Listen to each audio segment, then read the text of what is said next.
welcome to Gracefully Graying. I am your host, Attorney Henry Gornbein. Today on Gracefully Graying, I am very pleased to welcome as our guest Dawn Schluter, who is one of the principal partners of Schluter Hughes, a very unique law firm in Bloomfield Hills, as she leads us in a discussion of ways to avoid probate. I guess you can not avoid death and taxes, but there may be some tips on avoiding probate. So, Dawn, welcome. Thank you, Henry. Happy to be here this morning. Well, it's a pleasure having you. First of all, why don't you tell our viewers a little bit about your background as well as the background of your firm, which I think is an amazing, unique law firm. Thanks.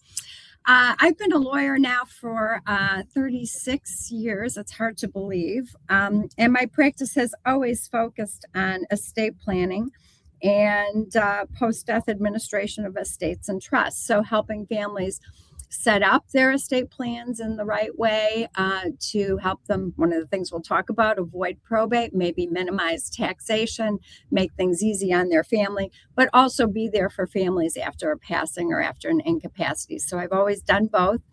I was at a big firm for many, many years, my entire career, actually until January of 2022, when I came to Schluter Hughes, the firm that bears my name now. We're still doing all the things that I've always done, so estate planning and estate administration.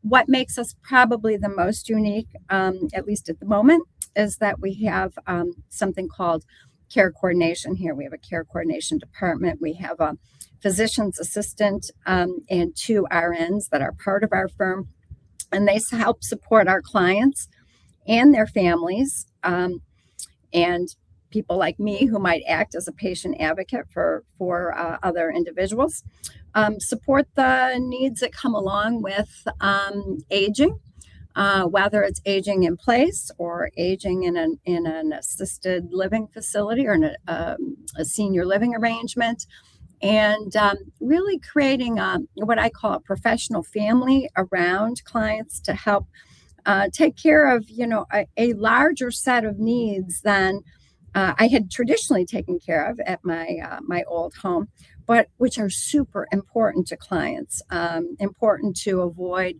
elder abuse, financial elder abuse, which we hear about all the time, and make sure that our clients are safe and writing their own script in terms of how they want to get older. I think that's really the mission.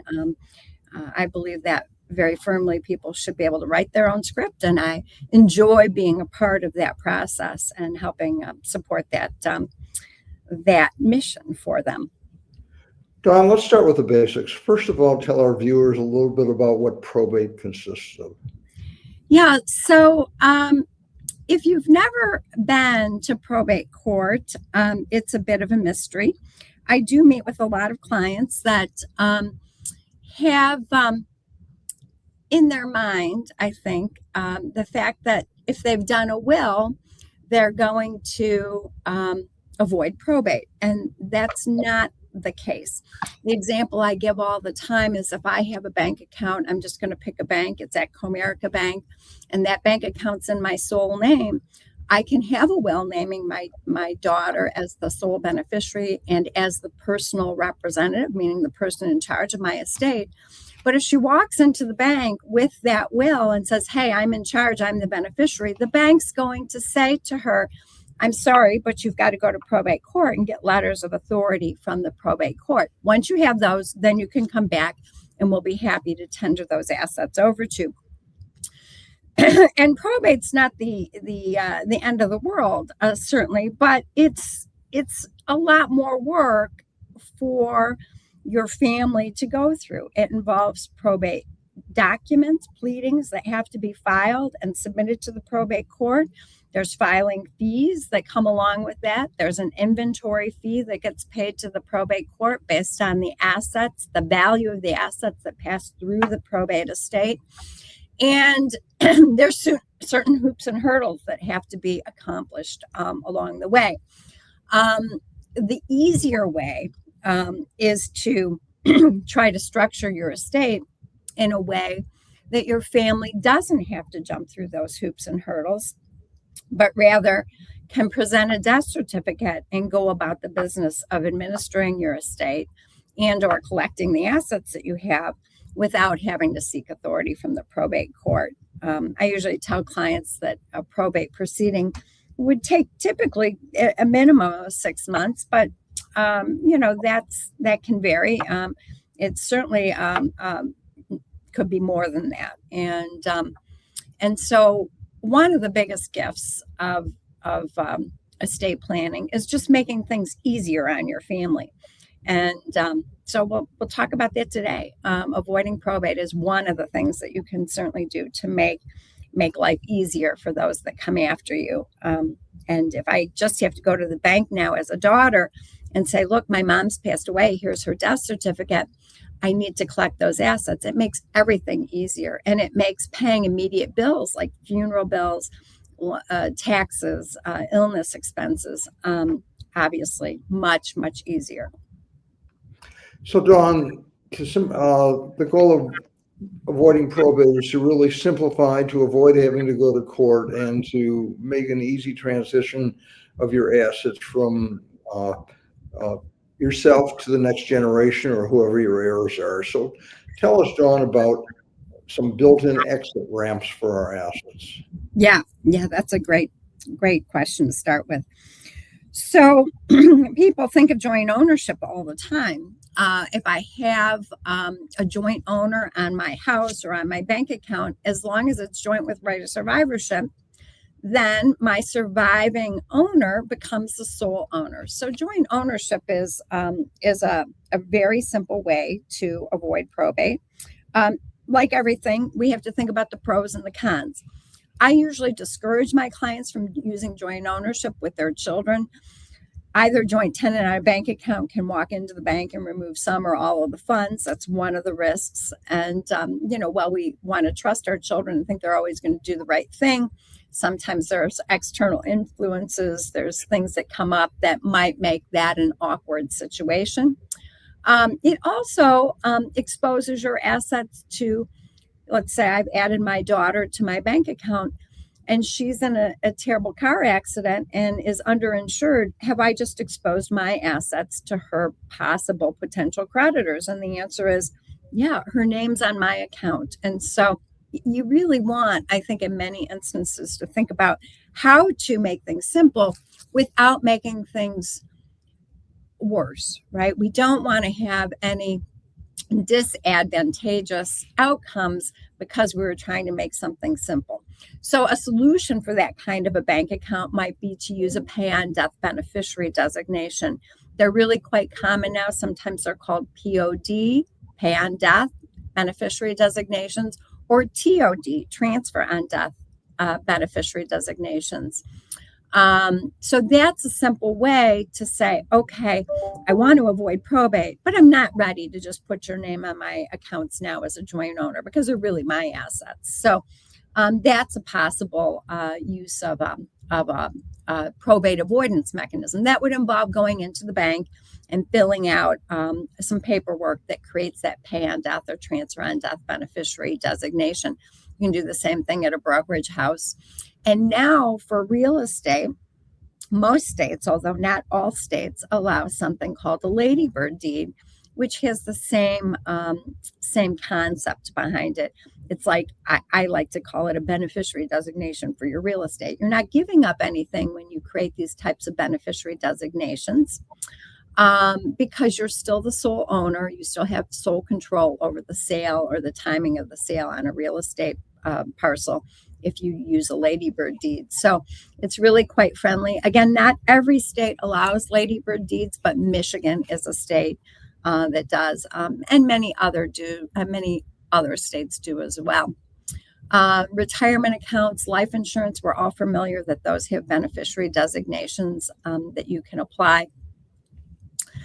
So that's an easy way to avoid probate. I see a lot of common mistakes when people use beneficiary designations. Sometimes people put a beneficiary designation on the accounts, and of course, years go by and they forget to go back and change them. So, I'm 50 and my beneficiary is still my dad, and now I've got kids and I've forgotten to change it, that sort of thing. or we've forgotten to put in that next layer of beneficiaries. So do I have a contingent beneficiary on my retirement accounts and on my life insurance? And then probably the most common mistake with respect to beneficiary designations on retirement accounts or life insurance that I see are people who are naming minor children as beneficiaries. And I suspect we can have a little conversation about that this morning as well. I can go there right now, or if you'd like to ask that a little later this morning. Why don't we go there right now, and then we'll circle back because I have some questions about ladybird deeds. But let's talk about minor children as beneficiaries. Yeah. So it's very common when you get the paperwork from your, let's say you've got a group life insurance policy at work, and maybe you've got a 401k plan. It's very common, I think, for people who are working at companies to just say, well, I'll put my spouse on there first and I'll put my children in as backups. If you have minor children, that is a legal impossibility. If your children are named as beneficiaries on any assets and they are not adults, meaning 18 in the state of Michigan, there is not an insurance company or a custodian of assets in a 401k plan, an IRA, or anywhere else that will turn those assets over to the minors. They are not legally able to receive the assets. So if that's what's on a beneficiary designation, what you've just forced is the appointment of a conservator for the minor children. And a conservatorship proceeding takes you right back to probate court. The conservatorship proceeding gives the judge the authority to appoint someone to act as the quote unquote manager of the minor child's assets until they turn age 18, at which time those assets become the property. They're to be handed over to the adult 18-year-old person. And along the way, the conservator may have to post a bond. The conservator may have to ask the court for approval to use the assets for expenses. And the court may actually restrict the type of investments that the conservator can use for the minors. And when I talk to parents about that, their eyes get wide. And I've almost never met a parent that says, gee, that sounds like a great idea. Especially 18. Most parents say, well, I understand my children are adults at age 18, but most of my clients like to pick ages that are a little bit older before their children actually get their hands on a lump of cash. Now, that doesn't mean the assets might not be available to them, but there's certainly a better way to do it than through a conservatorship in probate court. The best way for parents to leave assets to minor children is through a trust, where you set up a trust during your lifetime. You name a trustee, who is a person that you trust, to manage the assets for the benefit of the minor children. And then they are directed to use the assets for the benefit of the minor children in the way that the parents instruct the trustee to do it. So a good standard might be health, education, support, and maintenance. That's a pretty common standard for a trustee to be directed by, but it could be much more specific. I want the trustee to pay for private school. I want the trustee to use the assets to permit travel, to visit extended family, very specific things that if I'm not here and I have minor children, I want the trustee to know those funds should be used for that purpose. That is just a fabulous way to avoid probate. And if there's a common disaster and both parents go, I think the vast majority of people out there that haven't done planning are headed for that, really what I'll call, it's there, but it's a cumbersome process through the probate court of having a conservator appointed, and then the outcomes of distribution at age 18 and the certain restrictions that certainly don't line up with, how parents typically feel about how they'd want their assets to be used if they weren't here. Dawn, let's circle back to the house. And you discussed the ladybird deed. And, typically husband and wife will have own a home, joint tenants with right of survivorship, and once they're both gone, does a ladybird deed take effect then? And my question would be, is a ladybird deed recorded or is it held until someone passes away? Yeah, those are good questions. The first one is, yes, if it's a husband and wife and they own the property jointly, the ladybird deed can be crafted so that it only transfers to those next in line people, whoever they are, or it could be a trust as well, after both spouses are deceased. So it comes to life, if you will, only after the death of the survivor. So the survivor's still in control, can sell the property, it wouldn't have to ask anybody for permission. Nobody else has the ability to touch those assets. It's just like a beneficiary designation. I can take it off, I can change it, they're still my assets. The second part of the question on recording a ladybird deed, I suspect that practitioners, based on what I see, I think practitioners vary a bit on whether deeds should all be recorded or some be recorded and some not. In my practice, I have traditionally taken the approach that if we're going to do a deed, we should record it because the deed is effective on signing, and the recording just makes it so that if the original goes up in flames or we can't find it, it's now been recorded. So there's no risk of having done the work, but then not gotten the benefit of the work, if you will.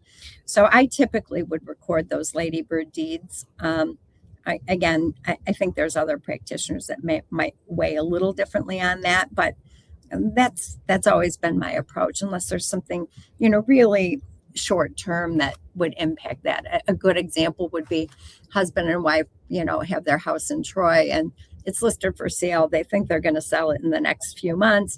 Okay, well, let's just do that deed. And as long as it's sold, we're not going to go ahead with the recording. But we've got that as that safety device. So I might have a few exceptions to my general rule, and that's kind of an example of one. Dawn, should we plan for incapacity? There's an old saying that people plan and God laughs, and we never know what's going to happen next. Yeah, the answer is absolutely. Statistically, there's a very high probability that all of us will have some period of incapacity before we pass away. I should know that statistic. I don't know it right offhand. It's a little bit higher for women than it is for men, is my recollection. Our care coordinators carry that data in their head, but it's better than 50%. It's a very high probability that we'll have some period of incapacity. We might regain our capacity, or we might not. And planning for incapacity is a huge piece of what we try to focus on when we do estate planning here. It's just as important in my mind. You want to tell us who should be in charge if you can't handle your own financial affairs or make your own medical care decisions. And there's all different shades of gray when it comes to being able to handle affairs. Some of my older clients have handled their affairs quite successfully for their lifetime. And, they're now 90 and they still have their marbles. They still have capacity. But, everything gets a little harder. The way I explain it to clients is when I was, in high school, I ran a 7-minute mile. And then when I was in college, I, got a little slower. And when I was in my 30s, I got a little slower. And when I was in my 50s, I was happy to run a 10-minute mile. And now I'm just happy to be out there with my shoes on. So, check writing, bill paying, keeping track of, life has not gotten simpler with the passage of time. It's only gotten more complicated, I would say. Everything's online. Sometimes you can't even get your statements by mail anymore at certain places. So I have clients that say, I'm going to turn over that bill paying now so I don't end up in a triage situation. I'll still be involved, but I'm going to let somebody else do some of that heavy lifting. On the medical side, that's, really governed. No one's going to take over till you have 2 doctors certifying your incapacity, but you certainly can have helpers around you, like a care coordinator, to help manage caregiving or make your house set up for success or whatever it may be. If you don't do that kind of planning, what happens? If you lose your capacity and you don't have somebody in charge of these roles, you're back to probate court. You're back to the conservatorship. A conservator can be appointed to manage your financial affairs while you're alive, just like they can for a minor. And a guardian can be appointed for you to handle your care decisions if you can't handle those care decisions yourself. But that process for an older person is, I think, particularly difficult. First of all, there's a timetable that the probate court operates on. So if I need to have a conservator appointed on short notice, it's very difficult to get the court to grant an emergency petition in the financial arena. Everybody's going to be waiting to get paid. The petition might take 4 to 6 weeks to get heard, could be more. I mean, the court is now in control of this process, and the process is there to help, but it's not streamlined in a way that you can make your own situation streamlined. The court is going to go through checks and balances to make sure that someone's not trying to pull the carpet out from underneath a person, for example. They're going to make sure that you are a person who needs this kind of help. The court can appoint the person who's petitioned the court, or the court can appoint somebody else. The court can appoint a lawyer, somebody that you don't know and have never met. The court can hear disputes between family members. One of the, famous pieces of litigation I was involved in at the front end of my career, there was a elderly couple. The mother, the wife in the couple had clearly lost her capacity. The husband was physically having difficulty, but still had mental capacity. He was told by the care facility that his wife was in that he would need to get appointed as a guardian for her. I think the reason for that was that they saw he had some troubles, and the son was there and in the environment, maybe giving some other instructions that weren't aligned with the father. And so rightfully, the care facility said somebody's going to have to go to probate court and get appointed as a guardian. So the father filed the petition, the son contested the petition, and they litigated this issue. And ultimately, the probate judge appointed the son, finding that he was more fit to do the work. I think it really revolved around the father was very angry and didn't present very well in court, and he was very feeble. Physically, he was very feeble. He lost the ability to make healthcare decisions for his spouse, and he called us and asked to revise his estate plan. And he disinherited his only child and left his $4 million estate to the state of Michigan. And that resulted in another decade of litigation. And so to me, this was very early in my career, just the lesson of just tell us while you're alive and well who you want to have. If the wife had only had a power of attorney and a patient advocate in favor of her spouse, this whole thing would have never happened. And it's a kind of a tragic ending to a family story, really. Nobody wants that. The do better. We should all do better. While we're alive and well, tell the world who we want to be in charge, and we're going to avoid the uncertainty of probate court, the cost, the time delay, and we're going to avoid the potential for litigation between family members who actually might all be well-intentioned but have different views of the world. And I think that's really what happened in this couple. You know, went all the way to the Michigan Supreme Court. Sad. Don, what about blended families? I mean, more and more common with divorce and remarriage and deaths and remarriage. What about issues of blended families? So all the more important for partners in a marriage that have blended families, all the more important to tell us while you're alive and well who should be in charge, what you want to have happen, who gets what. Again, that's a scenario where it's just ripe for, well-intentioned family members thinking that they're the ones that should be doing these certain jobs. And if you tell the world in black and white and you've got a lawyer that did the documents, now we've taken the uncertainty out of it. It's very important. You don't want your legacy to be the litigation that happened after you left the world. Don, what about the problems with good intentions? Well, sometimes good intentions are really good intentions, and people hear different things, right?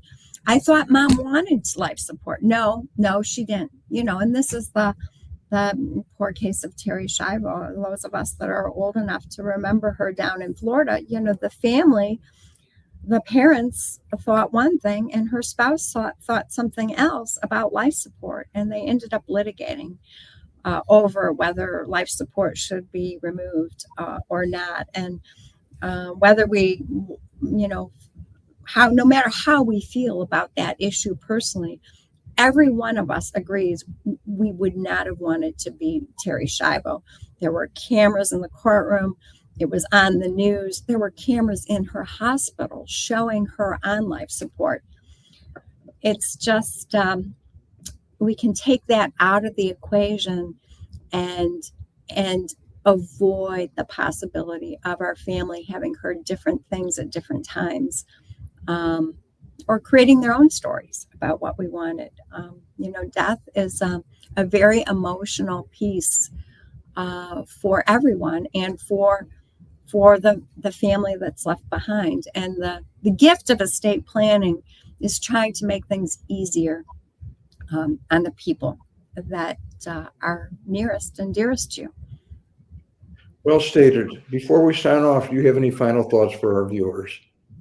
Well, I hope I said it as clear as I can. Estate planning should be on everybody's to-do list if they haven't done it already. And it's not one and done. People should go back and review plans and make sure that they express their current desires and current wishes. The answer is estate planning. I mean, I couldn't say it any stronger. It's a gift to the family. And they should be reviewed at times of births, deaths, remarriages, divorces, and these are important points. Don Schluter of Schluter Hughes, I want to thank you so much for being our guest on Gracefully Graying. I want to thank our sponsors and, of course, Bloomfield Cable for making Gracefully Graying possible. Thank you. Thank you so much.